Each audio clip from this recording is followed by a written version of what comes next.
इयत्ता 7वी शिकते.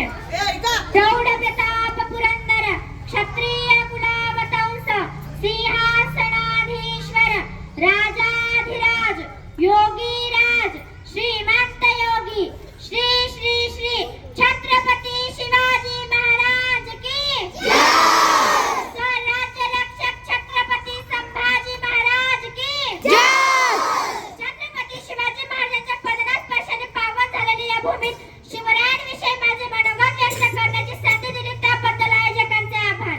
महाराष्ट्राच्या अधिदैवत भूपती नृपती पृथ्वीपती परमप्रतापी प्रगल्भ बुद्धिमान विज्ञाननिष्ठ छत्रपती शिवाजी महाराजांना जिजाऊच्या लेकीचा मानाचा मुजरा विजयासारखी तलवार चालवून गेला निर्भय छातीने हिंदुस्थान हलवून गेला. विजयासारखी तलवार चालवून गेला निर्भय छातीने हिंदुस्थान हलवून गेला. वाघ नखाने अफजल खानाचा कोथळा फाडून गेला.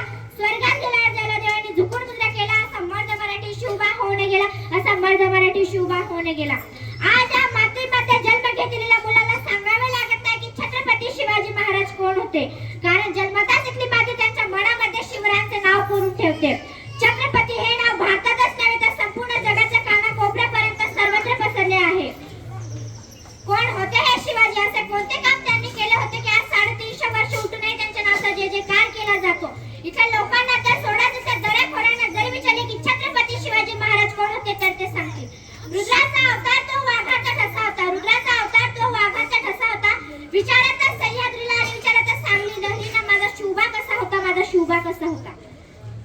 खरंतर छत्रपती शिवाजी महाराज हे नावच असं आहे की त्यांच्या नावामधील प्रत्येक अक्षर त्यांच्या कार्याची व पराक्रमाची महती सांगणारे व सर्वांना प्रेरणा देणारे आहेत. छ म्हणजे छत्तीस हत्तीचे बळ असणारा, त्र म्हणजे त्रस्त मुघलांना करणारा, प म्हणजे परत न फिरणारा, ती म्हणजे तिन्ही जगात जाणणारा, शी म्हणजे शिस्तप्रिय, वा म्हणजे वाणीच तेज, जी म्हणजे जिजाऊचे पुत्र, म म्हणजे महाराष्ट्र शान, हा म्हणजे हार न मानणारे, रा म्हणजे राजाचे हितचिंतक, ज म्हणजे जनतेचा राजा म्हणजे छत्रपती शिवाजी महाराज. छत्रपती शिवाजी महाराजांचा जन्म झाला आणि गेल्या कित्येक वर्षापासून अंधारात साथ पडणाऱ्या या महाराष्ट्राच्या माथ्यावर जणू प्रकाशाचे किरण पसरू लागले. शिवराय हळूहळू जिजामातेच्या संस्काराखाली वाढू लागले. जिजाऊंनी शिवरायांना सत्यासाठी व न्यायासाठी लढायला शिकवले. भोळ्या भाड्या जनतेला गुलामगिरीतून मुक्त करण्याची शिकवण, भोळ्या भाड्या जनतेला गुलामगिरीतून मुक्त करण्याचा दृष्टिकोन त्यांनी शिवरायांसमोर ठेवला. म्हणूनच म्हणायचे वाटते, थोर तुमचे कर्म जिजाऊ उपकार कधी नाही फिटणार, थोर तुमचे कर्म जिजाऊ उपकार कधी नाही फिटणार. चंद्र सूर्य असेपर्यंत नाव तुमचे नाही मिटणार, चंद्र सूर्य असेपर्यंत नाव तुमचे नाही मिटणार.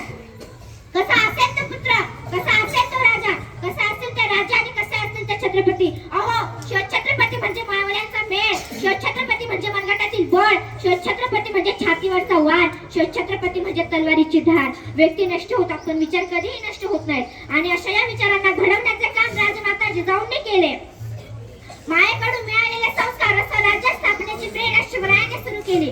घेऊन मुठभर मावळ्यांनी दृढ छाती, घेऊन मुठभर मावळ्यांनी दृढ छाती, सोडून सारे ऐश्वर्य लढलास तू या मातीसाठी. तूच आमचे मंदिर, तूच आमची मूर्ती, तूच आमचे मंदिर, तूच आमची मूर्ती.